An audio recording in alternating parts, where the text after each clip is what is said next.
नमस्कार। आज का जो टॉपिक शुरू करने वाले हैं बौद्ध धर्म का सिद्धांत का। तो बौद्ध धर्म के सिद्धांत को हम विस्तार पूर्वक समझने का प्रयास करेंगे क्योंकि ये इंपॉर्टेंट क्वेश्चन भी बनते आए हैं बोर्ड एग्जाम के लिए। तो देखें, तो पहला है बौद्ध धर्म का जो सिद्धांत है, इसके जो 4 आर्य सत्य हैं। 4 आर्य सत्य कौन कौन से हैं तो देखिएगा, पहला है दुख, दुख समुदय, दुख निरोध और दुख निरोध मार्ग। तो यहाँ पर हम समझने का प्रयास करेंगे कि बौद्ध धर्म के अनुसार जीवन दुखमय है। मतलब जो गौतम बुद्ध हैं उनका मानना है कि जीवन दुखमय है, जीवन में सिर्फ दुख ही दुख है ना। तो कुल मिला के देखा जाए कि बौद्ध धर्म का जो मूल सार है वो ये मानता है कि जो जीवन है, जो मनुष्य का जो जीवन है वो दुखमय से पूरी तरह से आच्छादित है। तो यहाँ पर जो पहला इसमें बताया गया कि दुख किस तरह के हो सकते हैं। दुख में ये बताया गया कि जन्म मरण, जरा मतलब वृद्धावस्था, या बोले अजीर्ण मतलब किसी प्रकार की व्याधि, और यहाँ पर बताया किसी अप्रिय वस्तु का मिलन या प्रेम का त्याग, या हम बोल सकते हैं किसी के प्रति मोह या प्रेम। तो ये सब क्या है, दुख हैं। तो पहले 4 आर्य सत्य में पहला जो है दुख, इसमें डिफाइन किया गया है कि दुख कौन कौन से हैं। दुख, ठीक है। तो दूसरा देखते हैं हम, दुख समुदय। दूसरा है दुख समुदय का अर्थ है कारण, दुख का कारण। जो ये दुख मिल रहा है, ये जो व्याधि है, ये जो अप्रिय वस्तु का मिलन है, जो प्रिय वस्तु का त्याग है, जो भी किसी भी प्रकार का जो दुख है, यह हमें क्यों दुख होता है, मतलब इसका जो कारण क्या है। सी है जो बहुत अधिक बीमारी से ग्रसित रहता है, उसका किडनी डैमेज हो गया है ना। तो ये क्या उसके लिए, उस व्यक्ति के लिए दुख है। मतलब वो किसमें है, एक प्रकार की जो व्याधि है या किसी प्रकार की जो पीड़ा में वह जो भोग रहा है वह उसका दुख है ना। देखिए, अब देखिए दुख का कारण क्या है। दुख का कारण या दुख का समुदाय में हम देखेंगे, जानने का प्रयास करें। जो व्यक्ति जो व्याधि से ग्रसित है, जिसका किडनी डैमेज हो गया है, उसका कारण क्या होगा। उसका कारण होगा कि वह अधिक से अधिक ड्रिंक ले रहा है ना। कोई ऐसा व्यक्ति होगा जो बहुत अधिक ड्रिंक ले रहा है या शराब पी रहा है, तो उसका किडनी डैमेज हो गया। तो ये उसका कारण है ना। तीसरा हम देखें दुख का निरोध, है ना। दुख का निरोध में बताया गया कि दुख को कैसे हम दूर कर सकते हैं। तो दूर करने के क्या क्या हो, तो इसमें बताया गया है कि जो तृष्णा है, जो लालसा है, जो इच्छा है, जो मानवीय प्रवृत्ति है, उसका दमन करने से हम दुख से दूर हो सकते हैं। तो यहाँ जो व्यक्ति है वह, अगर उसकी इच्छा शराब पीने की है ना, उसकी जो लालसा है कि वह दिन प्रतिदिन शराब और ज़्यादा पिए, तो ये क्या है, वह उसका कारण के अंतर्गत आता है। तो क्या करेगा वो, दुख के निरोध में उस तृष्णा और लालसा जिसके कारण वह शराब पी रहा है, वह उसका क्या है, दुख का निरोध है। तो यहाँ पर हम देखें, पहला तो दुख बता दिया, दुख का समुदय, दुख का कारण, दुख का निरोध। दुख को कैसे दूर कर सकते हैं, तृष्णा और लालसा का दमन करने से। अगर व्यक्ति जो है वह उसका लालसा दमन नहीं कर पाया तो उसको दुख मिल रहा है, अगर दमन कर लिया रहता तो दुख नहीं मिलता। चौथी बात करें दुख निरोध मार्ग। तो दुख निरोध मार्ग में बताया गया है कि जो तृष्णा है, जो लालसा है, जो इच्छाएं हैं, इसका दमन करें। कैसे दमन करें, गौतम बुद्ध के अनुसार अष्टांगिक मार्ग, जिसको उन्होंने बताया गया मध्यम प्रतिपदा को जब फॉलो करें, मतलब उसका अनुपालन करें अनुशासनिक रूप से, तो हम ये जो दुख से दूर हो सकते हैं। दुख हमें आसपास भटक भी नहीं सकता, है ना। दुख से हम दूर हो सकते हैं। तो ये अष्टांगिक मार्ग है जो आगे पढ़ेंगे, मगर यहाँ पर हम देखते हैं 4 आर्य सत्य को। तो यहाँ पर क्लियर हुआ कि एक व्यक्ति है जिसकी इच्छा है क्या लेने की, उसके पास इनकम नहीं, मगर उसकी इच्छा है कि बड़ी कार लेने की, कार ले लिया हो, उसकी इच्छा पूरी हो गई। अब कुछ कारणवश ऐसा होता है कि वो लोन नहीं पटा पाता, कुछ कारणवश एक्सीडेंट हो जाता है उस कार का, है ना। कार होने के बाद उसको बाकायदा जेल की हवा खानी पड़ती है, उसका इंश्योरेंस भी नहीं कराया हो। तो यहाँ पर क्या हो जाता है कि उस व्यक्ति को दुख मिलता है। आखिर उसकी दुख का कारण क्या है, उसकी जो इच्छा थी, है ना, उसकी जो जमा पूंजी नहीं, उसके बाद भी वह कार लिया, वो कार किसी दुर्घटना का शिकार हो गया और उसे इस तरह का सिचुएशन क्रिएट हो गया जिससे उसको दुख मिल रहा है। तो ये क्या सब इच्छा शक्ति। तो कुल मिला के 4 आर्य सत्य 4 आर्य सत्य, मतलब बौद्ध धर्म में बताया गया कि ये सत्य है कि जो व्यक्ति है अपनी इच्छाओं का दमन नहीं कर पाता, अपनी इच्छाओं या मन के अनुरूप वो कार्य करता है और परिणाम स्वरूप क्या मिलता है, उसको कष्ट मिलता है। तो और ये जो इच्छाएं हैं, जो लालसा, ये मानव प्रवृत्ति है, इसको तब्दील नहीं कर सकते। तो इस कारण गौतम बुद्ध ने बोला कि जो मनुष्य का जीवन है वह दुखमय है, पूरी तरह ही दुख है ना। क्योंकि जब गौतम बुद्ध प्रजा की ओर पहले सर्चिंग करने जाते हैं, देखने जाते हैं, तो उनको 4 अवस्था मिलते हैं। पहला एक वृद्ध व्यक्ति मिलता है, वृद्ध व्यक्ति को देख के उनके मन में आता है कि ये पूरा दुख है ना। बीमार व्यक्ति मिलता है, एक मृतक व्यक्ति मिलता है, मगर एक सन्यासी व्यक्ति उनको मिलता है। मगर सन्यासी व्यक्ति पूरी तरह से आनंदित रहता है क्योंकि उसके मन में इच्छाएं, उसकी लालसा दमित हो चुकी है। वो 4 आर्य सत्य को जान गया है, तो उसकी इच्छाएं दमित हो गई, तो वो बहुत अधिक खुश है ना। इस कारण गौतम बुद्ध बाद में क्या करते हैं, महाभिनिष्क्रमण करते हैं, गृह त्याग करते हैं, और बाद में है ना समाधि या कठोर तप लेकर वो परम ज्ञान की प्राप्ति करते हैं। तो यहाँ पर 4 आर्य सत्य से संबंधित प्रश्न पूछे गए हैं, तो काफ़ी इम्पोर्टेंट हो जाता है, याद जरूर करिएगा। दुख का कारण क्या है, दुख का निरोध कैसे, हम दुख को दूर कैसे कर सकते हैं, हम दुख का निरोध मार्ग कौन सा है, कौन से मार्ग में चलकर हम दुख से मुक्ति पा सकते हैं। जैसे कि एक विद्यार्थी है 12वीं क्लास में, बोर्ड एग्ज़ाम की तैयारी कर रहा है, बोर्ड एग्ज़ाम की तैयारी कर रही, उसकी इच्छा है कि अधिक नंबरों से पास हो जाए, मगर वो मेहनत नहीं करता, परिश्रम नहीं कर पाता। परिणाम स्वरूप क्या है, उसकी इच्छा है नंबर लाने की, 90 प्लस लाने की इच्छा है, मगर वह उसके अनुरूप कार्य नहीं कर रहा। उसका जो मन कर रहा है, चलो भाई घूमने फिरने का, वो काम कर रहा है, एग्ज़ाम के पहले बस पढ़ूंगा, बाद में मैं ऐसे ही पास हो जाऊंगा। उसकी जो इच्छा है, जो लालसा है, वह कहीं और है ना। मगर एक मन में उसका तय है कि भाई मेरे को 80-90% लाना, मगर उसके हिसाब से वो काम नहीं कर रहा है, वो परिश्रम कहीं और कर रहा है ना। परिणाम स्वरूप क्या होता है, रिजल्ट आता है, रिजल्ट में वो फेल हो जाता है, और किसको दुख मिलता है, उसको व्यक्ति को मिलता है दुख, है ना। और दुख का कारण क्या है, दुख का कारण जो है तृष्णा या लालसा, इच्छाएं, जिसके जरिए वह घूमना पसंद कर रहा था, पढ़ना पसंद नहीं कर रहा था, अपना चित्त को स्थिर नहीं कर पाया, वो अपनी मन इच्छाओं को रोक नहीं पाया, है ना। तो यहाँ पर जो व्यक्ति जो चित्त और विवेक से काम करता है वो तो सफलता हासिल करता है, मगर जो व्यक्ति अपनी इच्छाओं लालसाओं को एक नियंत्रित रूप से नहीं रखता, वह वहाँ पर असफल हो गया। तो यहाँ पर बताया गया है ना 4 आर्य सत्य को। तो 4 आर्य सत्य में देख लीजिएगा, दुख समुदय, दुख निरोध मार्ग। तो आपको इम्पोर्टेंट, सब में दुख आएगा, चारों में दुख है। पहला में क्या है, दुख, दूसरा में है दुख समुदय का अर्थ होता है कारण, तीसरा आता है दुख निरोध, दुख को कैसे दूर कर सकते हैं, निरोध का अर्थ है दूर करना। चौथा देखते हैं दुख निरोध मार्ग, दुख को दूर करने के कौन कौन से मार्ग हैं, तो उसको उन्होंने बताया 4 आर्य सत्य में। ठीक है, क्लियर हो गया होगा, यहाँ पर काफ़ी डिटेल में बता दिया इसको। अब देखते हैं दूसरा अष्टांगिक मार्ग। अष्टांगिक मार्ग के अंतर्गत देखें कि जो बौद्ध धर्म के सिद्धांत है, उसमें मुख्य सिद्धांत मध्यम प्रतिपदा, मतलब जो मुख्य मूल तत्व है वह मध्यम प्रतिपदा है, अष्टांगिक मार्ग है। इसमें अष्टांगिक मार्ग में बताया गया कि 8 जो मार्ग हैं, इस मार्ग में, इस रास्ते में जो चलेगा वह दुख से मुक्त हो जाएगा, है ना। तो यहाँ पर देखते हैं सम्यक दृष्टि बताया गया है कि सम्यक समझ होनी चाहिए, हमें क्या सही है और क्या गलत है उसकी परख हमें होनी चाहिए। मतलब सम्यक का अर्थ होता है एक आदर्श दृष्टि, है ना।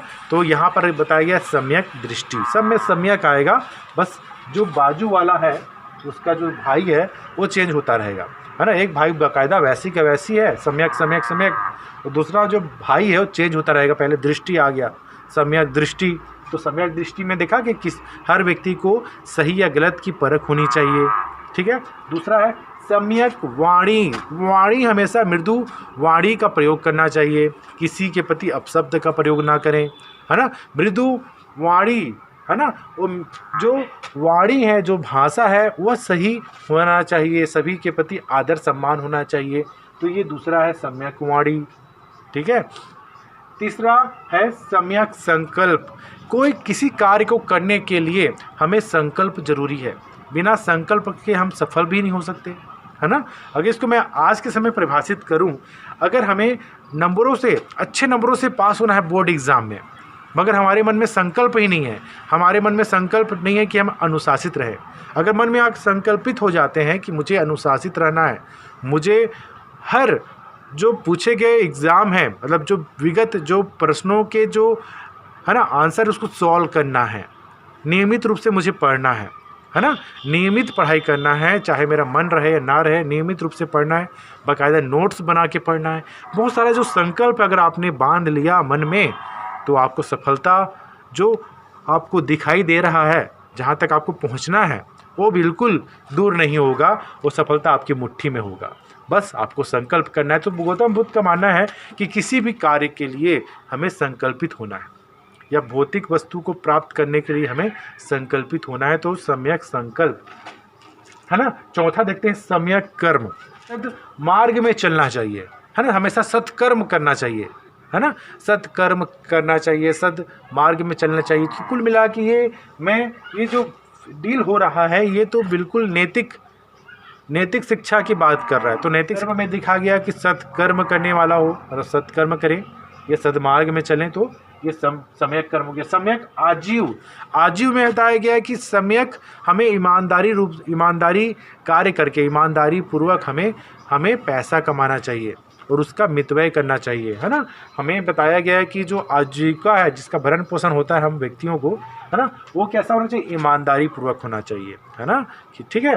दूसरा है सम्यक व्यायाम।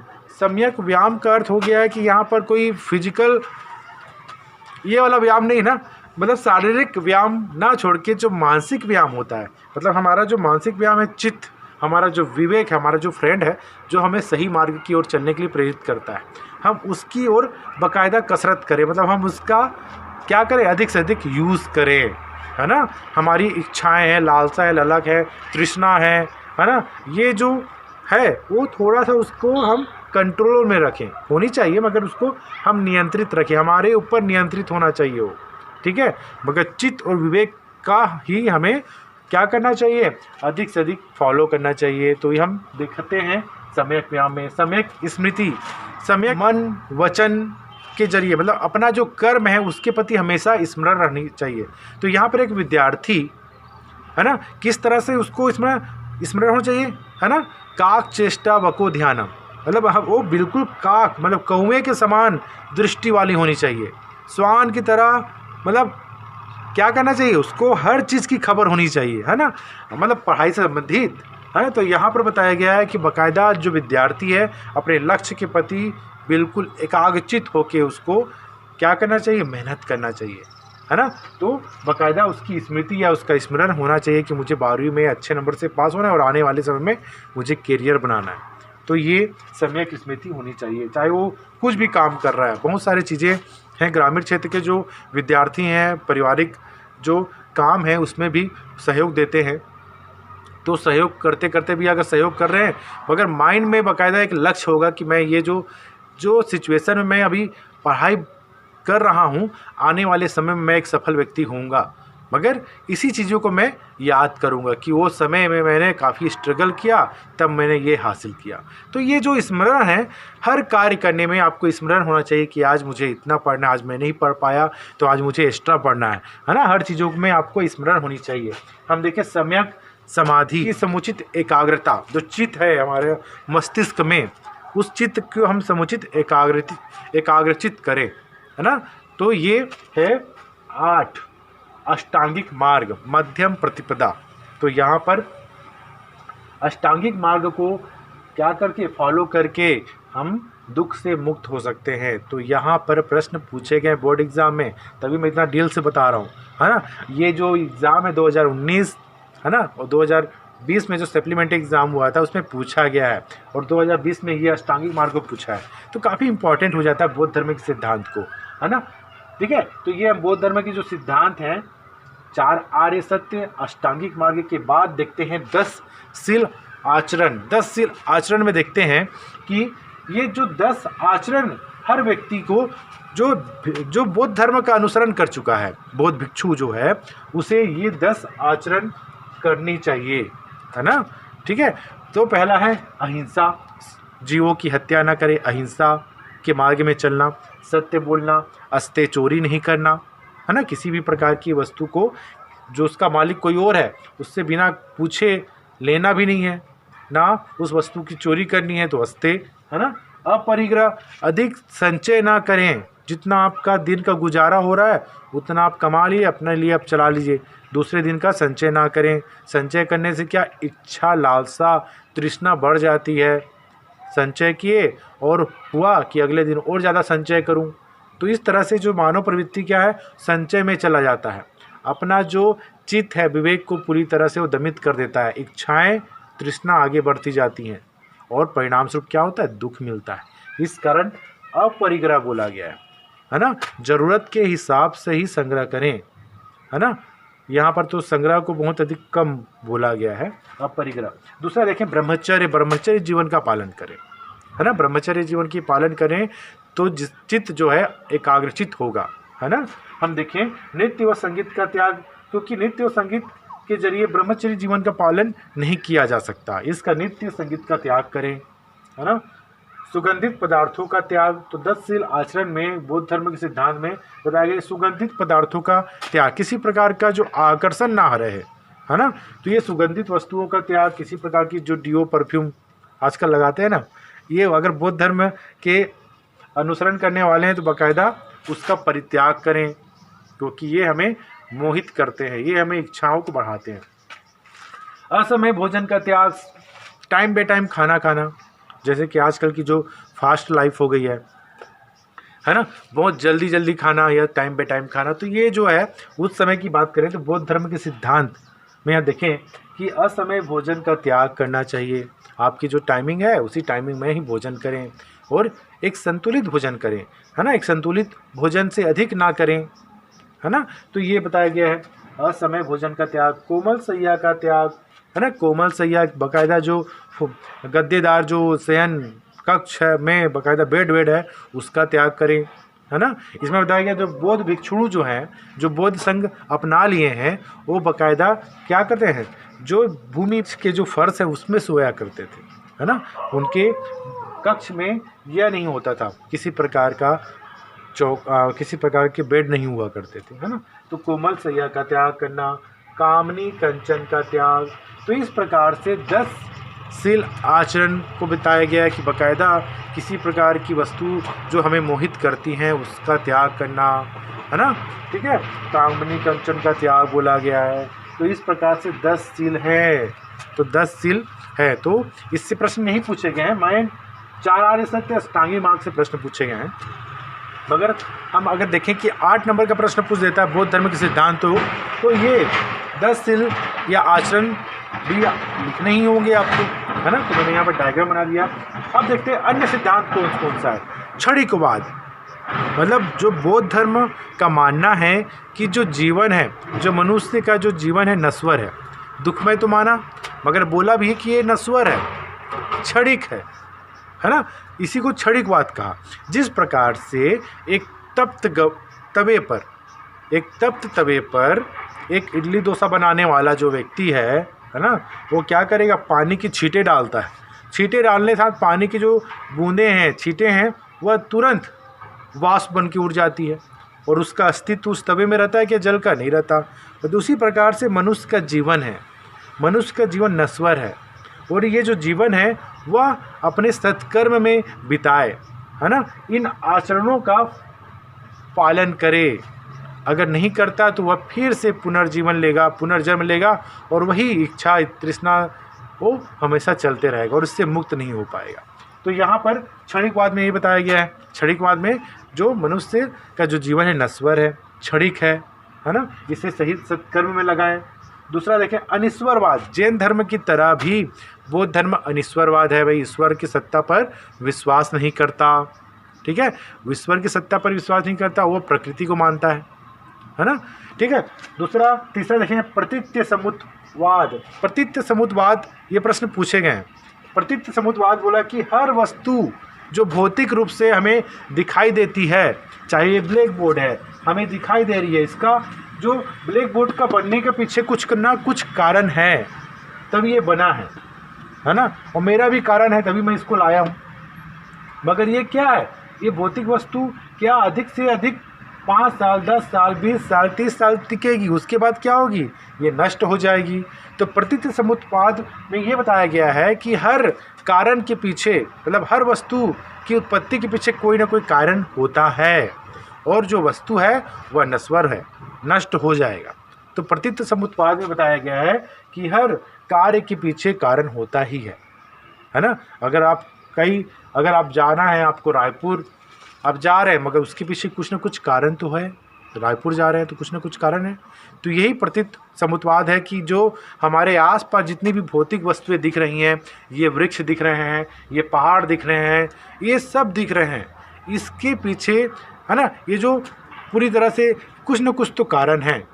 क्या हमें ऑक्सीजन वृक्षों के जरिए मिल रहा है ना, ये पूरा वातावरण इनके जरिए संतुलित है ना। तो ये कुछ न कुछ जो कार्य वो कारण होते हैं, और ये जो है नष्टप्रद हैं, नष्ट हो जाते हैं। तो प्रतीत समुत्पाद में ये बताया गया। देखिए अगला कर्मवाद। कर्मवाद को परिभाषित भी किया बौद्ध धर्म ने। बौद्ध धर्म के सिद्धांत में वो कर्म के जरिए ही व्यक्ति जो है पुनर्जन्म में क्या करता है, उसी सत्कर्मों को भोगता है। कर्मवादी है बौद्ध धर्म।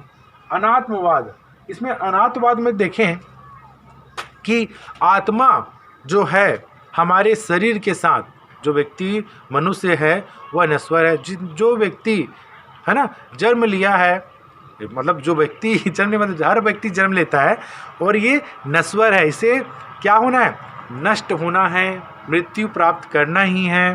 तो मृत्यु प्राप्त करते साथ ही जो हमारे अंदर जो आत्मा है वो भी समाप्त हो जाती है। बौद्ध धर्म मानता है, बौद्ध धर्म ये मानता है कि मनुष्य जैसे ही मरता है उसकी आत्मा भी समाप्त हो जाती है ना, मगर उसका पुनर्जन्म होगा। मगर जैन धर्म क्या मानता है, जैन धर्म मानता है कि व्यक्ति की मृत्यु तो हो जाती है, मगर उसकी जो आत्मा है ना, आत्मा जीवित रहती है, वो नहीं होगा। तो यहाँ पर बताया गया है अनात्मवाद, मगर जैन धर्म की भांति यह क्या है, आत्मा पर विश्वास नहीं करता, ठीक है, उसके अस्तित्व को मानता है, मगर उसकी नष्ट उसको, क्योंकि उन्होंने माना कि प्रतीत समुत्पाद मतलब हर जो भी वस्तु हो सब नष्ट होंगी, चाहे वो आत्मा ही क्यों ना हो, है ना। अनात्मवाद पुनर्जन्म को मानता है बौद्ध धर्म। बौद्ध धर्म में पुनर्जन्म को मानता है, क्योंकि जो गौतम बुद्ध है उनकी जो कथाएं हैं, जो पुनर्जन्म की कथाएं, वो जातक कथाएं कहलाती हैं। उनके जितने पुनर्जन्म हैं सबकी कथाएं जातक कथा में हैं। तो पुनर्जन्म को बौद्ध धर्म मानता है, जैन धर्म भी मानता है, मगर आत्मा नष्ट हो जाती है, बौद्ध धर्म ये मानता है ना। निर्वाण में बताया गया है कि जो निर्वाण क्या जो है, मतलब हमारी जो समाधि के जरिए हम निर्वाण ले सकते हैं। अपने शरीर को कष्ट पहुंचाए बगैर अगर हम समाधि लेते हैं, चित्त एकाग्रचित करते हैं, तो हमें निर्वाण की प्राप्ति होगी, है ना। मतलब जन्म मृत्यु के पहले हमें निर्वाण प्राप्त हो सकता है। मगर जैन धर्म क्या मानता है, जैन धर्म ये मानता है कि भाई मृत्यु के बाद ही निर्वाण प्राप्त होगा, कठोर तप करे, अपने शरीर को दैहिक कष्ट दे, तभी हमें निर्वाण की प्राप्ति होगी, ये मानता है। तो उसको हम आगे पढ़ेंगे, कंपेयरिंग करेंगे, तुलना करेंगे। तो आगे देखें कि बौद्ध धर्म के विभाजन की बात करें तो बौद्ध धर्म के जो विभाजन है, जो बौद्ध संगीति को पढ़ा था, तो चौथी जो बौद्ध संगीति है उसमें हीनयान और महायान दो संप्रदाय अस्तित्व में आए। देखते हैं कि जो हीनयान है और महायान दोनों को समझने का प्रयास करेंगे। तो जो हीनयान है वो लघु चक्र है, एक छोटा चक्र है, और इसके जो संरक्षक हैं अशोक है, और जो प्रजा है, प्रजा में इनका जो प्रसार किया गया है ना, जो अभिभाषण दिया गया वह पाली भाषा का है। पाली भाषा का हमने और देखें कि मूर्ति पूजा पर विश्वास नहीं करते। जो हीनयान पंथ के हैं, हीनयान संप्रदाय के हैं, वो मूर्ति पूजा का विश्वास नहीं करते, ठीक है। अब देखिए महायान में देखा कि महाचक्र है ना, एक विस्तृत जो इनका जो दृष्टिकोण है वह विस्तृत है, क्योंकि इसके जो संरक्षक हैं कनिष्क। हम देखें कि चौथी बौद्ध संगीति जिसके अध्यक्ष और उपाध्यक्ष जो वसुमित्र थे, अश्वघोष थे, और इसके संरक्षक कनिष्क थे, है ना। इनके समय में ये जो संप्रदाय दो भागों में विभक्त हो गया, मतलब बौद्ध धर्म दो भागों में विभक्त हो गया। तो महायान के संरक्षक जो है कनिष्क हैं, और इनके समय क्या थी, जो जन भाषा जो थी संस्कृत भाषा थी, जटिल हो गई यहाँ पर, संस्कृत भाषा थी, है ना। हम देखें मूर्ति पूजा के समर्थक थे। तभी हम देखें कनिष्क ने गांधार शैली में, मथुरा शैली में, है ना, बहुत सारे जो गौतम बुद्ध की मूर्तियों को क्या किया, स्थापत्य रूप में तब्दीली किया, मूर्ति बनाया।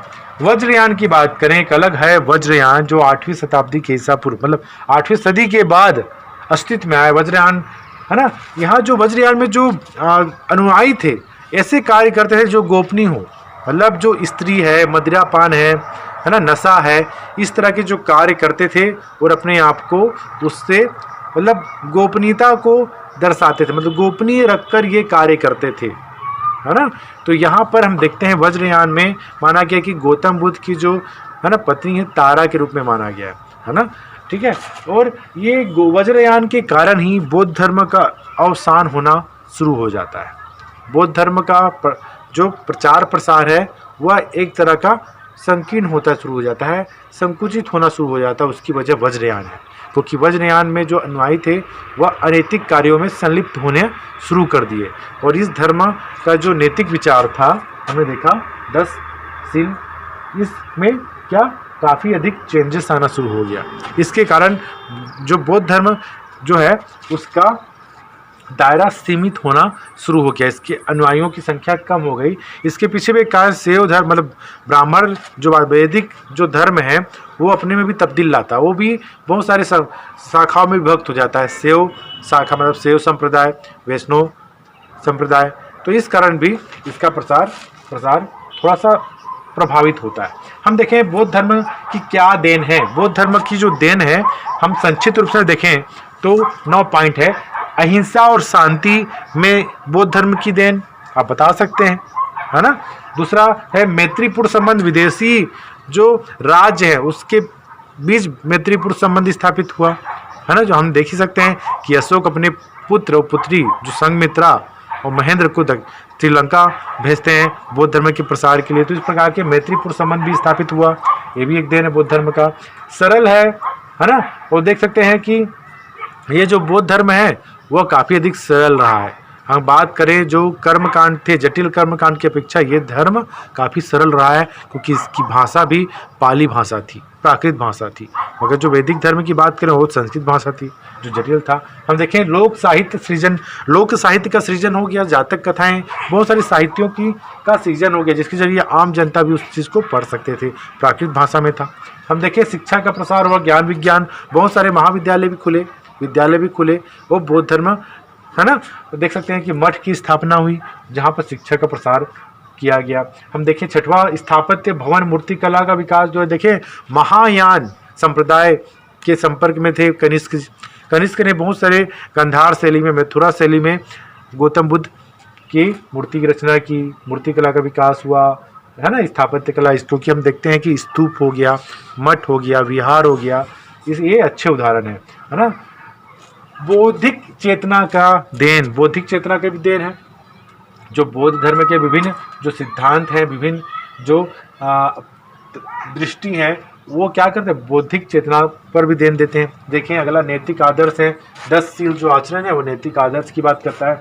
समानता की देन, जिस प्रकार से जाति प्रथा इतनी अधिक जटिल हो गई थी, इसमें किसी प्रकार की जाति, है ना, असमानता नहीं थी, सभी समान है, सभी व्यक्ति समान है, क्योंकि सभी मनुष्य हैं, है ना। क्योंकि ये क्या मानते हैं, ईश्वर नहीं है, मनुष्य खुद निर्धारित करता है ना। तो ये बताया गया है जातिगत विभेदता को, जातिगत असमानता को। तो बौद्ध धर्म की ये भी एक देन है कि ये समानता पर बल देता है। हम देखें जैन व बौद्ध धर्म की तुलना करें, इम्पॉर्टेंट है, इससे प्रश्न पूछे जाते हैं। तो हम देखें असमानता की बात करें, समानता देखें अनिश्वरवादी है, दोनों ईश्वर की सत्ता पर विश्वास नहीं करते। दूसरा कर्मकांड और वैदिक यज्ञों का विरोध, ये दोनों इसको क्या मानते हैं, कर्मकांड और वैदिक यज्ञों को एक प्रकार का ढकोसला मानते हैं, है ना। यहाँ पर हम देख सकते हैं कि ये ब्राह्मण अपने जो मनुष्य हैं ब्राह्मण, वो अपने फायदे के लिए इन वैदिक यज्ञों को या अनुष्ठानों को अधिक खर्चीला बनाए, है ना। देखिए अगला जनभाषा समानता है, जनभाषा पाली भाषा, प्राकृत भाषा। जो जनभाषा है उसमें ये अभिभाषण दिए, प्रचार प्रसार किए। जाति प्रथा का दोनों धर्म में कोई स्थान नहीं है ना, जाति प्रथा को नहीं मानता दोनों धर्म। हम देखें संसार को दुखमय मानते हैं, संसार दुखमय है ना, ये मानते हैं। ये समानता है जैन और बौद्ध धर्म की। असमानता की बात करें, असमानता में कि जैन धर्म बौद्ध धर्म कैसे अलग अलग हैं। कुछ असमानताएं भी हैं। असमानता की बात करें, अहिंसा पर अधिक बल देता है जैन धर्म, है ना। यहाँ तक बकायदा अभी जो कोरोना काल में मास्क लगाए रहते हैं ना, वैसे शुरू से चलते आ रहे हैं जैन धर्म में, क्योंकि किसी प्रकार का हम श्वास लेते हैं, कीट मकोड़े जो वायु में घुले मुले हैं वो हमारे अंदर आके नष्ट ना हो जाए, या कहीं चले तो बकायदा झाड़ू लेके चलते हैं कि चींटी दब के ना मर जाए, कदमों के नीचे ना आ जाए। तो अति अहिंसावादी थे जैन धर्म वाले, मगर बौद्ध धर्म उतने नहीं थे, है ना। निर्वाण की बात करें तो जन्म होता है हर व्यक्ति का और मृत्यु भी होता है, ठीक है, तो सत्य ही है, मगर मृत्यु के बाद निर्वाण प्राप्त होता है जैन धर्म के अनुसार, क्योंकि अपने शरीर को इतना कष्ट दो, इतना अधिक दुख, मतलब कष्ट दो, कष्ट देने के बाद जो मृत्यु होगी उसके बाद निर्वाण होगा। मगर बौद्ध धर्म का मानना है कि हमारा जो जीवन है ना, मृत्यु के पहले निर्वाण प्राप्त कर सकते हैं समाधि के जरिए। चित्त को एकाग्रचित करके हम समाधि प्राप्त कर सकते हैं। उसमें शारीरिक जो तकलीफ है, शारीरिक जो कष्ट है, तपस्या है, कठोर तपस्या पर बल नहीं देता बौद्ध धर्म। हम देखें आत्मा की बात करें तो जैन धर्म अति आत्मावादी है, मतलब ये मानना है कि चाहे वृक्ष हो, चाहे पत्थर हो, किसी प्रकार की भौतिक वस्तुएं, सब में आत्मा है, सब में आत्मा स्थिर है। और ये मानते हैं जैन धर्म वाले कि आत्मा नष्ट नहीं होती। मनुष्य का जो दैहिक शरीर नष्ट हो जाता है, मगर आत्मा फिर से पुनर्जन्म के जरिए फिर एक नया वस्त्र, मतलब एक नया शरीर धारण करता है। मगर बौद्ध धर्म मानता है कि शरीर के साथ आत्मा भी नष्ट हो जाती है ना। हम देखिए त्यागपूर्ण जीवन में देखें, जैन धर्म कठोर त्यागपूर्ण जीवन की बात करता है ना।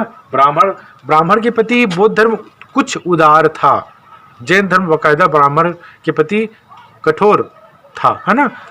हम देखें धर्म का प्रसार की बात करें तो बौद्ध धर्म का प्रसार विदेशों में अधिक हुआ। हम देखें कि इसके संरक्षक भी हुए, कनिष्क हुए, अशोक हुए। तो देख सकते हैं कि भारत के बाहर भी बौद्ध धर्म का प्रचार प्रसार हुआ, जबकि जैन धर्म में ऐसा नहीं देखने को मिलता। ये एक संकुचित है, मतलब भारत के अंतर्गत ही जैन धर्म का प्रचार प्रसार हुआ। मूर्ति पूजा की बात करें तो बौद्ध धर्म मूर्ति पूजा का विरोधी है, जैन धर्म नहीं है ना। जैन धर्म मूर्ति पूजा की विरोधी नहीं है एक सीमा तक। तो देखें अगला राजकीय आश्रय की बात करें तो बौद्ध धर्म को राजकीय आश्रय बहुत अधिक मिला, बिंबिसार हो गए, है ना। इसके अलावा देख सकते हैं कि काला अशोक हो गया, अजातशत्रु हो गए, अशोक हो गए, कनिष्क हो गए, जो जितने प्रतापी राजा हुए, सम्राट हुए, वो बौद्ध धर्म को अधिक प्रश्रय दिए। वो प्रश्रय देने के साथ साथ मठ की स्थापना कराए, चैत्य की स्थापना कराए। तो जैन धर्म की अपेक्षा बौद्ध धर्म के जो स्तूपों की संख्या अधिक है, हम देख सकते हैं। तो आज हमने देखा बौद्ध धर्म के सिद्धांतों की व्याख्या, और यहाँ पर हमने देखा कि जो बौद्ध धर्म का क्या देन है भारतीय संस्कृति में, और इसके अलावा देखा कि जैन एवं बौद्ध धर्म की तुलना की गई। इसके अलावा हम देखा कि जैन धर्म के विभाजन कौन कौन से हैं, संप्रदाय कौन कौन से हैं। तो इसी के साथ यह जो वीडियो है समाप्त हो जाता है। अगला जो वीडियो आएगा उसमें शैव धर्म और वैष्णव धर्म को पढ़ेंगे हम लोग, वो अंतिम वीडियो होगा। तो ठीक है, धन्यवाद।